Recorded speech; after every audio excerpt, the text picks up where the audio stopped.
যুবসাথীর form fill আপের সময় দেওয়া হয়েছিল যে ব্যাংকের অ্যাকাউন্ট নাম্বার, সেই ব্যাংকের সাথে নাকি ডিবিটি লিঙ্ক না থাকলে টাকা নাকি ঢুকবে না যুবসাথীর। তো চলুন মোবাইল স্ক্রিনে দেখিয়ে দিচ্ছি কীভাবে চেক করবেন লিঙ্ক আছে কি না, আর না থাকলে কিভাবে লিঙ্ক করবেন। চলুন মোবাইল স্ক্রিনে দেখিয়ে দিচ্ছি। তাহলে ডিবিটি লিঙ্ক চেক করার জন্য প্রথমে ক্রোমে চলে যাব। ক্রোমে গিয়ে এখানে সার্চ বারে সার্চ করব এনপিসিআই।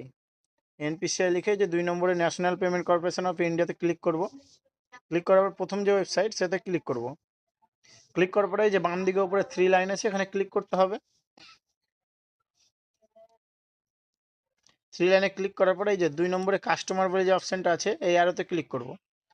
ক্লিক করার পর এই যে ভারত আধার সিডিং এনাবেল বলে যে অপশানটি রয়েছে এখানে ক্লিক করব।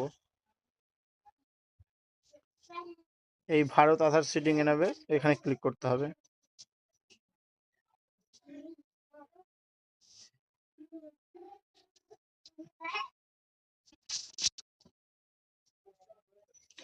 ক্লিক করার পর এই আধার ম্যাপ স্ট্যাটাস আছে না, এইখানে ক্লিক করতে হবে। এখানে নিজের আধার নাম্বারটি বসিয়ে দিতে হবে। বসিয়ে দেওয়ার পর এই নিচে বক্সে ক্যাপচার কোড সেটা দেখে দেখে বসিয়ে দিতে হবে।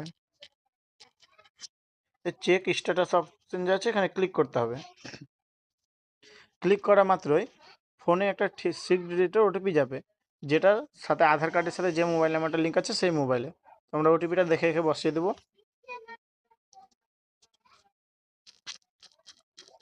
বসে কনফার্ম করতে হবে। কনফার্ম করলে দেখতে পাবেন এখানে এই ব্যাংক নেম ব্যাংক অফ ইন্ডিয়ার সাথে আমার করা আছে। আমি 7 তারিখে করেছি লিঙ্ক। এখানে দেখা যাবে যদি অন্য ব্যাংকের সাথে লিঙ্ক থাকে যেটা যুবসাথীতে দেওয়া নেই, তাহলে কিভাবে লিঙ্ক করতে হবে কারেন্ট ব্যাংক সেটা দেখিয়ে দিচ্ছি। চলুন সেটার জন্য এই হোমে চলে যাব। হোমে গিয়ে যে আধার সিডিং বলে অপশন যে আছে 2 নম্বরে এখানে ক্লিক করব।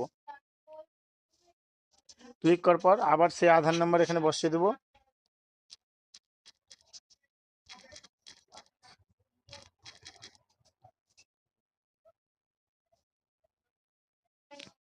আধার নাম্বার দেওয়ার পরে সিডিং বলে যে অপশন আছে এখানে ক্লিক করতে হবে।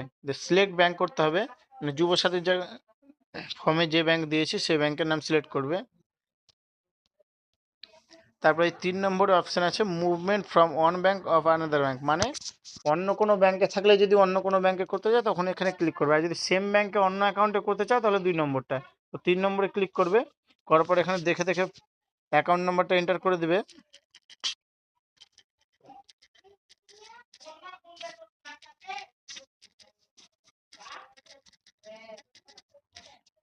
তারপরে এই যে বক্স ছোট বক্সে ক্লিক করে